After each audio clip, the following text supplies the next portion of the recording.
विषम लागत ताहि, नारायण ब्रज चंद की लगन लगी है जाए। जिसे भगवान की प्राप्ति की लगन लगी, ब्रह्मादिक के भोग विष के समान दिखाई देते, मर्त्य लोक के भोगों की बात क्या।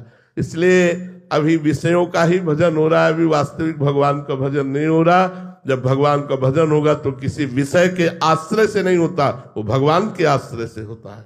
सक्षम सिंह जी कानपुर से। राधे राधे महाराज जी। महाराज जी, साधक इस आर्थिक युग में धन रुपए के आश्रय को कैसे खत्म करे? साधक को अपने जीवन में धन का कितना महत्व देना चाहिए? साधक को तो साधना का महत्व देना चाहिए, धन तो अपने आप पीछे घूमेगा। पहले एक बार साधना तो करिए आप। साधक अगर धन की प्रधानता रखता है तो साधना कहां हो रही? इसी की तो प्रधानता छोड़नी है, धन की प्रधानता छोड़नी। चाहे गृहस्थ हो चाहे विरक्त, कर्तव्य का पालन करो, फल की आकांक्षा मत करो। भगवान ने कहा कर्मण्येवाधिकारस्ते मा फलेषु कदाचन। यदि अध्यात्म में चलना है, आप ईमानदारी से अपने कर्तव्य का पालन करो, आपको धन मिलेगा। जितना धन मिले ईमानदारी से, उतने से अपने परिवार का पोषण कीजिए, आपका गृहस्थ धर्म पुष्ट होता रहेगा। साधना की जाती है कामनाओं का नाश करने के लिए, कामनाओं की पूर्णता के लिए नहीं। और जब कामनाओं की नाश की बात सोचते हैं तो विश्व का वैभव उसको घेर लेता है। आप ये ध्यान रखना, जब कामनाओं के नाश के लिए तुम सोचोगे कि मेरी कोई कामना न रहे, तो विश्व का वैभव घेर लेगा कि कामना करो। और अगर आप उस समय भी कामना रहित रहे तो आप निकल जाएंगे। साधना तो की जाती है धन की इच्छा का त्याग करने के लिए।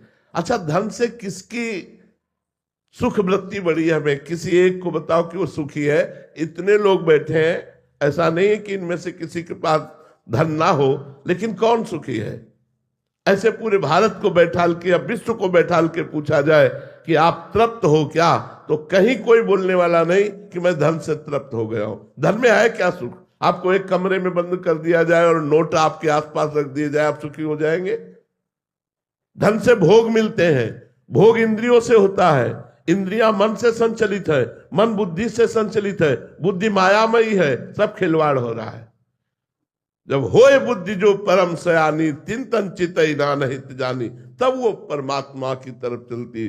परमात्मा में बुद्धि स्थित है, मन भगवान के मनन चिंतन में लगा हुआ है, शरीर भगवान की सेवा देश सेवा में लगा हुआ है, और अर्थ जो आ रहा है परिवार और समाज की सेवा में लगा है। ऐसा भक्त गृहस्थ होते हुए भी संत है। अगर वो केवल धन का चिंतन करता है तो फिर साधना किस बात की हो रही है? साधक किस बात का है?